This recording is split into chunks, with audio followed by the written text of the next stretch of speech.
8. Use assets to buy luxuries. The power of focus. A friend's child has been developing a nasty habit of burning a hole in his pocket. Just 16, he wanted his own car. The excuse: all his friends' parents gave their kids cars. The child wanted to go into his savings and use it for a down payment. That was when his father called me and then came to see me. Do you think I should let him do it, or should I just buy him a car? I answered, it might relieve the pressure in the short term, but what have you taught him in the long term? Can you use this desire to own a car and inspire your son to learn something? Suddenly the lights went on and he hurried home. 2 months later, I ran into my friend again. Does your son have his new car? I asked. No, he doesn't. But I gave him $3,000 for the car. I told him to use my money instead of his college money. Well, that's generous of you, I said. Not really. The money came with a hitch. So what was the hitch? I asked. Well, first we played your cash flow game. We then had a long discussion about the wise use of money. After that, I gave him a subscription to the Wall Street Journal and a few books on the stock market. Then what? I asked. What was the catch? I told him the $3,000 was his, but he could not directly buy a car with it. He could use it to find a stockbroker and buy and sell stocks. Once he had made $6,000 with the $3,000, the money would be his for the car, and the $3,000 would go into his college fund. And what are the results? I asked. Well, he got lucky early in his trading, but lost everything a few days later. Then he really got interested. Today, I would say he's down $2,000, but his interest is up. He has read all the books I bought him, and he's gone to the library to get more. He reads the Wall Street Journal voraciously, watching for indicators. He's got only $1,000 left, but his interest in learning are sky high. He knows that if he loses that money, he works for 2 more years, but he does not seem to care. He even seems uninterested in getting a car because he's found a game that is more fun. What happens if he loses all the money? I asked. We'll cross that bridge when we get to it. I'd rather have him lose everything now than wait till he's our age to risk losing everything. And besides, that is the best $3,000 I've ever spent on his education. What he is learning will serve him for life, and he seems to have gained a new respect for the power of money. As I said earlier, if a person cannot master the power of self-discipline, it is best not to try to get rich. I say this because although the process of developing cash flow from an asset column is easy in theory, what's hard is the mental fortitude to direct money to the correct use. Due to external temptations, it is much easier in today's consumer world to simply blow money out the expense column. With weak mental fortitude, that money flows into the path of least resistance. That is the cause of poverty and financial struggle. The following example illustrates the financial intelligence needed to direct money to make more money. If we give 100 people $10,000 at the start of the year, I believe that at the end of the year, 80 would have nothing left. In fact, many would have created greater debt by making a down payment on a new car, refrigerator, electronics, or a holiday. 16 would have increased that $10,000 by 5 to 10%. 4 would have increased it to $20,000 or into the millions. We go to school to learn a profession so we can work for money. It is my opinion that it's just as important to learn how to have money work for you.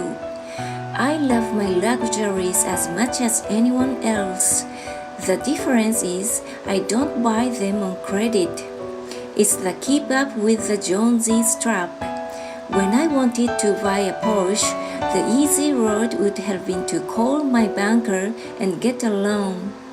Instead of choosing to focus in the liability column, I choose to focus in the asset column. As a habit, I use my desire to consume to inspire and motivate my financial genius to invest. Too often today, we focus on borrowing money to get the things we want instead of focusing on creating money. One is easier in the short term, but harder in the long term. It's a bad habit that we as individuals and as a nation have gotten into. Remember, the easy road often becomes hard, and the hard road often becomes easy.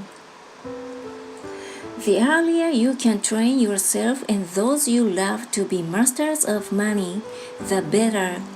Money is a powerful force. Unfortunately, people use the power of money against themselves. If your financial intelligence is low, money will run all over you. It will be smarter than you. If money is smarter than you will work for it all your life. To be the master of money, you need to be smarter than it. Then money will do as it is told. It will obey you. Instead of being a slave to it, you'll be the master of it. That is financial intelligence. 9. Choose heroes, the power of myth. When I was a kid, I greatly admired Willie Mays, Hank Aaron, and Yogi Berra. They were my heroes, and I wanted to be just like them. I treasured their baseball cards. I knew their stats, the RBIs, the ERAs, their batting averages, how much they got paid, and how they came up from their minor leagues. As a 9-year-old kid, when I stepped up to bat or played first base or catcher, I wasn't me.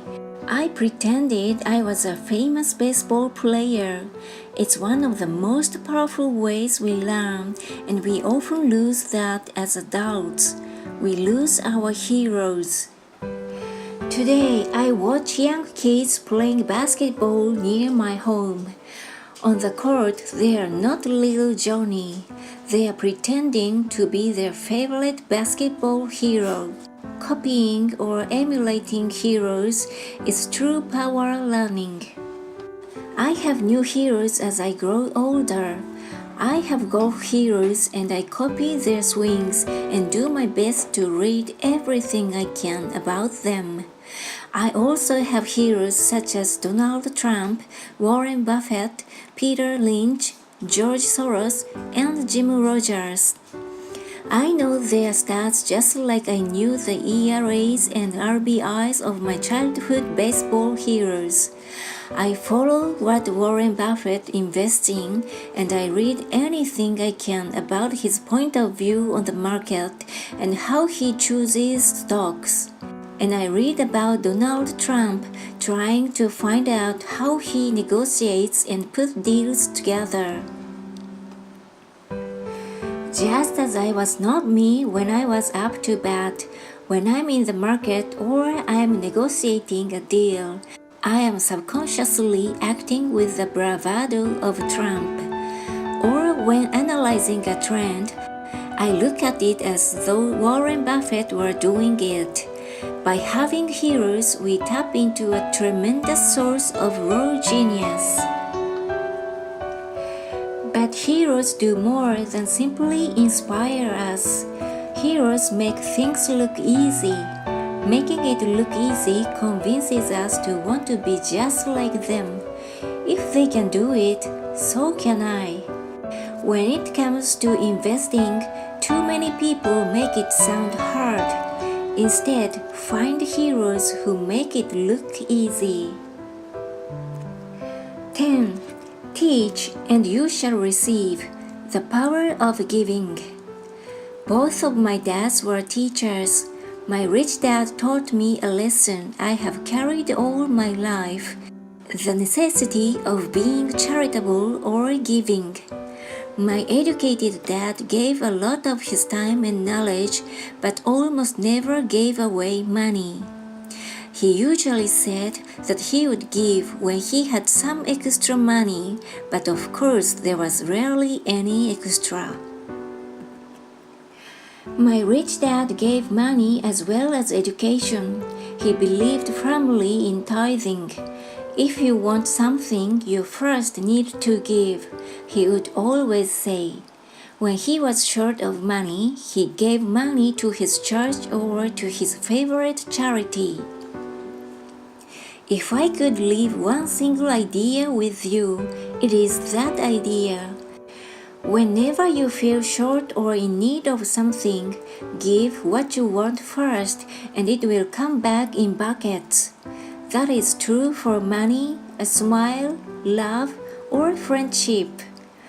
I know it is often the last thing a person may want to do, but it has always worked for me. I trust that the principle of reciprocity is true, and I give what I want. I want money, so I give money, and it comes back in multiples. I want sales, so I help someone else sell something, and sales come to me. I want contacts, and I help someone else get contacts. Like magic, contacts come to me. I heard a saying years ago that went, God does not need to receive, but humans need to give. My rich dad would often say, poor people are more greedy than rich people. He would explain that if a person was rich, that person was providing something that other people wanted. In my life, whenever I have felt needy or short of money or short of help, I simply went out or find in my heart what I wanted and decided to give it first. And when I gave, it always came back. It reminds me of the story of the guy sitting with firewood in his arms on a cold, freezing night.